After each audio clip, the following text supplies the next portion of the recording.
ശരിക്കും പ്രഗ്നൻസിക്ക് safe age എന്ന് പറയുന്നത് അവർ ഫിസിക്കലിയും മെന്റലിയും ഹെൽത്തി ആയിരിക്കുന്ന ഒരു ഏജാണ്. ഇപ്പം നമ്മളെ സൊസൈറ്റിയിലൊക്കെ ശരിക്കും ഒരു സെറ്റിലായ ശേഷം കല്യാണം കഴിക്കുക, അതുപോലെ ഇപ്പം എൻ്റെ സുഹൃത്തുക്കൾ ഒരു 30-32 വയസ്സിലെ കല്യാണം കഴിക്കുന്ന ആൾക്കാരുണ്ട്. ശരിക്കും ഒരു പ്രഗ്നൻസിക്ക് ഒരു സേഫ് പ്രഗ്നൻസി ഏജ് ഉണ്ടോ? എന്താണ് അതിൻ്റെ റെലവൻസ്, എന്താണ് ഇപ്പോൾ കറണ്ട് സിനാരിയോയിൽ?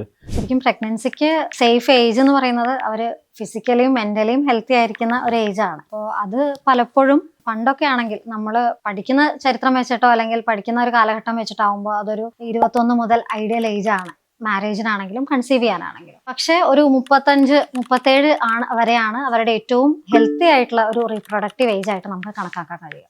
നമ്മൾ തന്നെ ശ്രദ്ധിച്ചിട്ടുണ്ടാവും, പലപ്പോഴും ഒരു 30-35 പ്ലസ് ഒക്കെ ഉള്ള ഏജുകളിൽ പ്രഗ്നൻസി കോംപ്ലിക്കേഷൻസ് ഒരുപാട് കൂടുതലാണ്.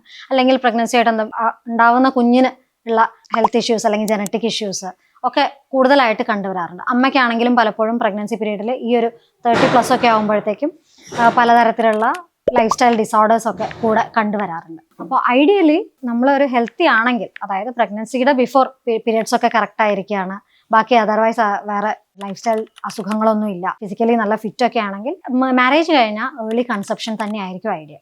കാരണം പലപ്പോഴും നമ്മൾ ഇന്ന് കൂടുതലായിട്ട് കാണുന്ന ഇൻഫെർട്ടിലിറ്റിയുടെ ഏറ്റവും കോമൺ കോസ് എൻഡോമെട്രിയോസിസ് ആണ്. എൻഡോമെട്രിയോസിന് പറയുന്ന പല തിയറീസും ഡിലേഡ് കൺസെപ്ഷൻ ആണ് പ്രധാനമായ കോസ് ആയിട്ട് പറയുന്നത്, വൈകി ഉണ്ടാവുന്ന ഗർഭധാരണം. അപ്പോൾ അതൊക്കെ ഒഴിവാക്കാനായിട്ട് ഏറ്റവും സേഫ് ഒരു 21-ന്റെയും 35-ന്റെയും ഇടയ്ക്ക് പ്രഗ്നൻസീസ് കംപ്ലീറ്റ് ചെയ്യാന്നുള്ളതാണ്.